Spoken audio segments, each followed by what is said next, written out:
Jorge, quisiera preguntarte qué agrega valor en la prestación de los servicios, en línea con lo que hemos mencionado. Bueno, más allá de qué agrega valor, es lo que nosotros entendemos que en cuanto a la atención definitivamente tenemos que entender qué es lo que genera valor. El valor puede ser, por ejemplo, un simple saludo en la mañana, cuando una persona viene de un lugar muy apartado del país y tener que llegar a estos centros de atención muy lejanos y el tener que recibir una cara amable, eso genera valor. Ese es el principio básico de lo que podemos entender como algo de valor en lo que tiene que ver con la atención. Los otros puntos es lo que pasa al interior, intramuralmente, qué encontramos nosotros como valor. De pronto, el tiempo, el tener menos tiempo en un centro de atención donde están lleno de personas con diferentes condiciones de salud, eso también es algo que se debe entender. Entonces, para poder medir lo que se define en estos términos, creo que es importante empezar a buscar cuáles son las metodologías con las cuales a los pacientes les vamos a medir esto es lo que se denomina el valor, ¿no? Entonces, esas encuestas, a veces llegar a un espacio y lo primero que uno puede encontrar es una cara amable, pero también una información clara, precisa, concisa, para que podamos llegar a definir esos términos, es un poco complejo. Yo creo que cuando llegamos a estos puntos es lo más difícil. Hay que preguntarle a la gente, hay que acercarse al paciente, ¿sí? A ver, hoy en día, ¿cómo se está midiendo valor? Es lo que se piensa allá. El valor está allá como en la nube, uno dice, ay, valor, qué bonito. Pero la definición es algo que tenemos que construir entre todos los actores. Y yo creo que lo importante aquí es escuchar también la otra parte, no solamente el paciente, sino también escuchar a los profesionales que atienden a los pacientes, porque ellos contribuyen a un proceso de lo que tiene que ver con la construcción del valor. Ok, Jorge, mil gracias. Catalina. Bueno, sí, lo resalto y retomo lo que dice Jorge. Definitivamente, para entender qué agrega valor a un paciente hay que empezar pues por escucharlo y por entender más allá del cumplimiento de un indicador que representa una mejor experiencia para una persona que tiene que visitar, sobre todo para aquellos que visitan frecuentemente los servicios de salud, para las personas que viven con una enfermedad crónica, donde yo pues partiría el tema de la humanización en el servicio. O sea, yo creo que si hay un factor que agrega valor para un paciente es que se ha entendido desde sus necesidades, no solamente básicas, sino también más profundas, y la humanización del servicio que está representada no solamente en un acto médico, sino la humanización en el servicio de navegar un sistema de salud que es complejo, que muchas personas desconocemos y que los trámites administrativos que muchas veces se vuelven una barrera, pues digamos de qué manera quienes están en el aseguramiento y en la prestación pueden ayudar a facilitar todo ese recorrido y esa experiencia del paciente dentro del sistema. Valor puede ser estar en una sala de espera cómoda, en condiciones dignas, ¿no? Digamos, desde el punto de farmacia, el punto de atención, al momento de esperar una consulta con un médico, con un profesional de la salud, en qué condiciones se está dando esa espera. Todos esos temas, digamos que pues son críticos, aunque no los veamos de manera así, dentro de la experiencia del paciente son los que le agregan valor.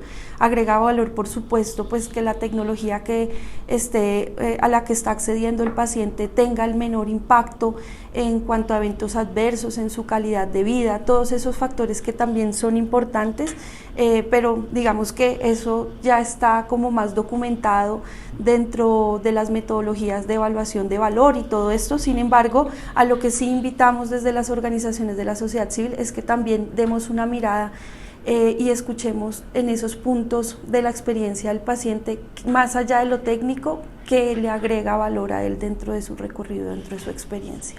Ok, Catalina. Dime, Jorge, adelante.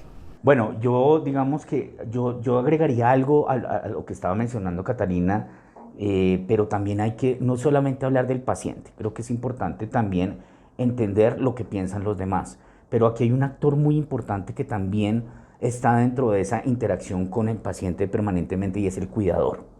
Entonces hay que entender que el valor no solamente está en el individuo, sino el entorno en el cual se desenvuelve, ¿ya? Entonces, por ejemplo, sí entendemos que el paciente es el centro del sistema, como lo dice Catalina, pero también hay un entorno el cual a veces lo desligamos y a ellos también les genera ese término de valor bastante. O sea, a ellos les suena mucho, por ejemplo, que cuando entre el paciente a la consulta médica también puede ingresar el cuidador o el familiar o como lo quieran llamar. ¿Por qué? Porque eso le va a generar esa adición de lo que es entender cómo es su condición de salud, cómo tratarla y que a veces uno está viendo tantas cosas como usuario del sistema, como paciente, que se pierde dentro de esa atención y seguramente ese cuidador necesita estar allí.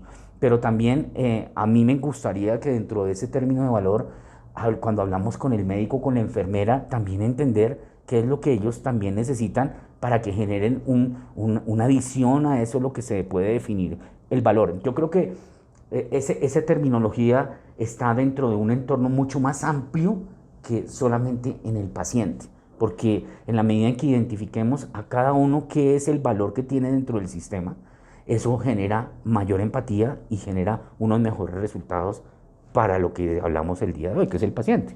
Y bueno, si me lo permiten, yo agregaría también un tema, y es que es importante ver a los pacientes no solamente con la etiqueta de pacientes, sino de personas, ¿sí? Personas que tienen necesidades que van más allá de el acceso a una terapia, ¿sí? Personas no solamente etiquetadas como alguien medicalizado, sino personas con muchas dimensiones en lo emocional, en lo social, en lo económico, ¿sí? Personas que hacen parte de un entorno, como lo decía Jorge, de una familia, de un entorno laboral, todo esto. Entonces, en el momento en que estamos haciendo esa definición de qué genera valor, tengamos en cuenta también esas otras dimensiones de la persona, porque muchas veces donde vemos reflejado el valor puede que no sea en el resultado clínico, como lo decía yo antes, sino en alguno de esas otras esferas de la vida de la persona, que va más allá de una condición en salud. Ustedes me han hecho pensar en algo que generalmente ocurre en procesos de educación, capacitación que entregamos a nuestros clientes, tomadores de decisión, profesionales de la salud, en donde formulamos preguntas orientadas a ver de qué manera entregan valor o consideran que se debe entregar valor desde sus diferentes perspectivas. Y esa pregunta generalmente se responde desde el rol que cada uno asume dentro del sistema, y hacemos un ejercicio reflexivo en el que en la siguiente pregunta lanzamos los mismos elementos que pueden estar asociados a la determinación de valor, pero les hacemos pensar en que ya no tienen ese rol dentro del sistema, sino que son pacientes. Y generalmente tenemos unos silencios reflexivos que nos gusta dejarlos sobre la mesa, porque muchas veces perdemos de vista que somos pacientes también, que tenemos ese rol de asegurador, de prestador, de gobierno inclusive, y perdemos de vista que nos convertimos en pacientes.